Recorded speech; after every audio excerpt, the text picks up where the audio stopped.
America Iran మధ్య ఉద్రిక్తతలు కొనసాగుతోన్న వేళ పొరుగు దేశాలకు ఇరాన్ తీవ్ర హెచ్చరికలు జారీ చేసింది.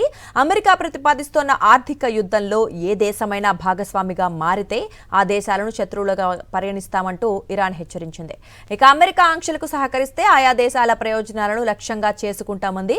అంతేకాదు ఇరాన్ హెచ్చరికలు కేవలం మాటలకే పరిమితం కాలేదు.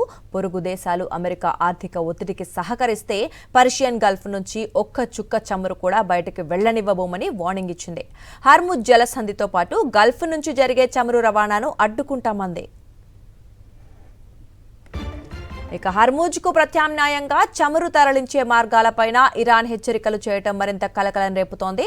అమెరికా ఆర్థిక యుద్ధంలో పొరుగు దేశాలు చేరితే పర్షియన్ గల్ఫ్ నుంచి బయటకు వెళ్లే ప్రత్యామ్నాయ చమురు రవాణా మార్గాలను కూడా లక్ష్యంగా చేసుకుంటామని హెచ్చరించడంతో గల్ఫ్ దేశాలు అప్రమత్తమయ్యాయి. ఒకవైపు అమెరికా ఆంక్షలకు మద్దతిస్తే ఇరాన్ నుంచి ముప్పు, మరోవైపు ఇరాన్కు సహకరిస్తే అమెరికా ఆంక్షల భయం. దీంతో గల్ఫ్ దేశాలు ఇబ్బందికర పరిస్థితులను ఎదుర్కొంటున్నాయి.